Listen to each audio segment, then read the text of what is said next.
Hello to all my friends at Son Michael. It's me, Mario. Woohoo! You're number one. Ha Hello, and thank you for doing this interview on Son Michael's channel. My pleasure. Now you've been in Denmark for almost a week now. Yeah. What do you like about Denmark so far? Well, I love the food. Honestly, I have a passion for food, obviously. And, I've had so many types of herring. And we get pickled herring in America. I've pickled herring myself in America. Well, I live in Sausalito, and we have a herring run right, literally 25 yards from shore. We have boats catching herring and people netting herring, and I've pickled it myself, I've baked it, I've fried it, I've done all kinds of, but it never tastes the way it does right here, you know. It's spectacular food.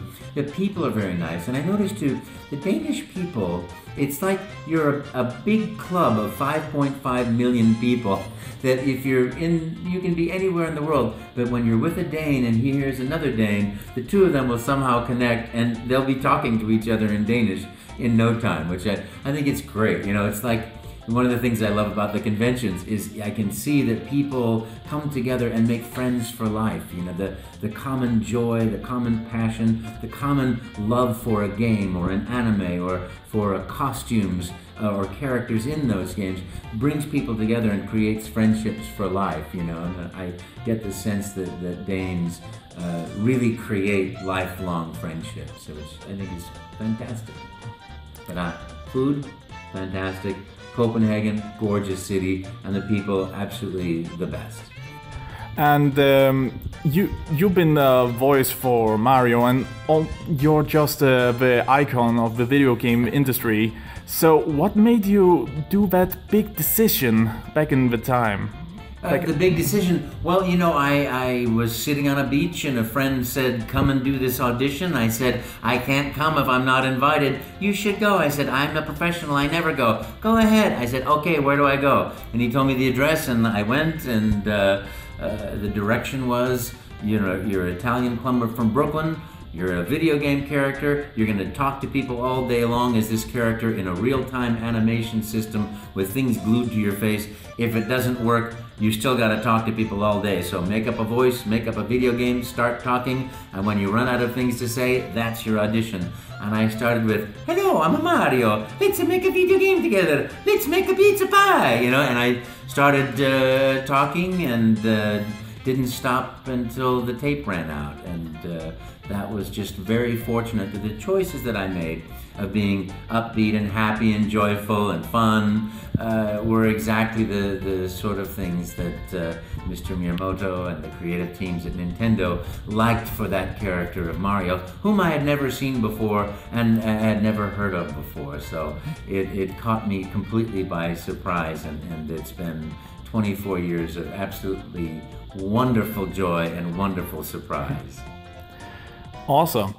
And you've been voicing, as you said, voicing Mario for 24 years, and people, mostly singers and other actors, get tired of that one role, that one thing. But you're different. You don't ever get tired, well, right? I absolutely love my life. I love doing Mario's voice. Mario, Wario, Luigi, Waluigi, Baby Mario, Baby Luigi, and assorted other characters in games of Nintendo. I absolutely love it. It's the joy of my life. I never get tired of it. In fact, when I'm happy in the morning, I hear, woohoo, let's go, and I wake up to da-da-da-da-da-da, you know. It's just absolutely spectacular. I love it. I want to be more like Mario, you know? I tend to be a little bit more Luigi, a little bit more afraid, a little bit more tentative and, scared of leaping into things, but I'm learning as I go, you know? And they're all such great characters. I just love Mario, I love Luigi, I love them all. And the thing is, the character has to be real. It has to have real features, real humanity, no matter how big of a cartoon or a character something is. It has to have the fundamental core and truth of characterization. And for me, going to that core and enjoying and playing in that sandbox of the Mario world is always a joy. It will be a joy for my whole life. So you really love the Mario voice. Absolutely. But if you could go back in time and do the voices of the Mario characters you didn't do, like the Super Mario Super Show or the Mario Hotel Mario and such, would you do that? If I could go back in time and do it, well, I'm pretty happy with exactly my life the way it is right now. I don't have any major craving desires of any change. I would definitely do time travel and go through my life appreciating more every single moment. You go through the phases of your life of eternal youth where you think you'll be young forever, and then you get older, you go, I wish I knew then what I knew now, what I know now. And if I could only, so if I would say it's try to slow down life, do more things that are more fun. And that's what I wish for everyone, is to love your life and live your passion and follow your heart. Discover what your joys are, discover what your passion is, express who you are in your work, and do what you love to do, and don't let anybody tell you no. Don't live your life for anybody but yourself. And of course, the good side of yourself, the side of you that loves and cares and wants to give and contribute to the world, because that side that's the great side. That's what we're, I think, here to learn, is to become more of our real self. And, I wouldn't go time traveling to do a voice, I have the voice that I love, do the voice that I love. But I would say, I would go back and say, cherish every single moment of your life that you can. Make fun, make joy, make laughter. Love and be grateful for every moment, because the more grateful you are for things, the more you have to be grateful for. The more happiness you have, the more you have to be happy about. The more you love, the more you have to be loved.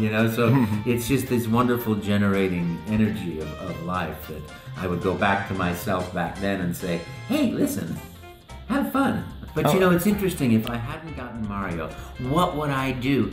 I really don't know. Probably I would have moved to Los Angeles to do sitcoms or something else like that, or, who knows? I've always been so lucky. I never desired to be an actor. I never knew what a voiceover actor was. I didn't know there was such a thing as trade shows or corporate videos. I knew there were radio spots and TV spots. I never thought of myself as doing them. I was also too shy to ever stand in front of people and talk, or certainly not to be on a camera. And, as life goes on, you discover my goal was to be happy. My goal was to express myself in my love of life and my family and my world in my work.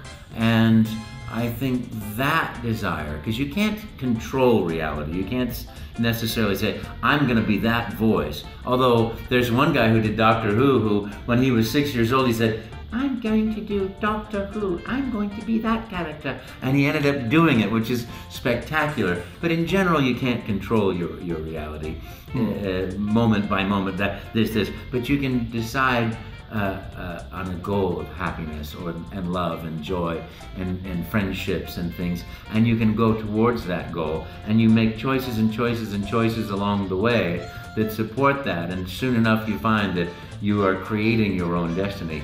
It's exactly like a video game.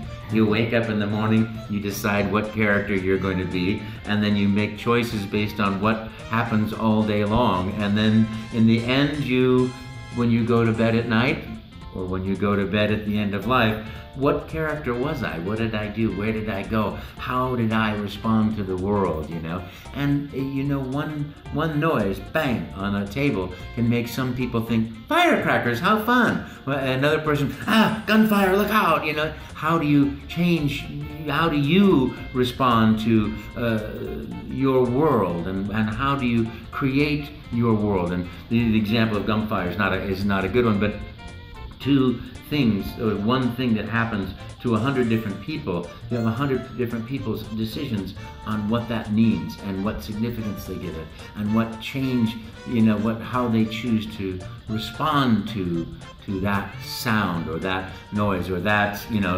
difficulty here or challenge there, You can be a Mario and go, let's go, or you can be a Luigi, oh, mamma mia, or you can be a, or, why did this happen to me, and those characters, those aspects of reality are what we all have in us, and of course, that's absolutely just my opinion of the world. It's certainly nobody else's necessarily. You truly are the happiest, kindest, and most warm and golden-hearted man in the world. You're very, very kind. But I have to say, everybody has all aspects of personality. There's a dark side of me and a light side of me. And it's a choice of which side you're going to be in moment to moment. Somebody asked Mother Teresa why she was Mother Teresa. Why did you become Mother Teresa? And she said, I could see in myself the darkness of me, the Adolf Hitler in me, if you will, or the evil in me, and I could see the potential for goodness, for her it was Christ, and I chose this way, so I'm no saint, and I'm certainly no Mother Teresa. I'm just very, very fortunate. I've just been given wonderful gifts of love and joy and life and doing what I love and being recognized for that. I mean, what could be more wonderful? Thank you very much. Thank you. Thank you very much. And thank you very much for playing my games. Vise ord fra Charles Martinet. Hello, and thanks for watching this video. Remember to like and share this video with all of your friends. And subscribe to Son Michael for more awesome videos and reviews.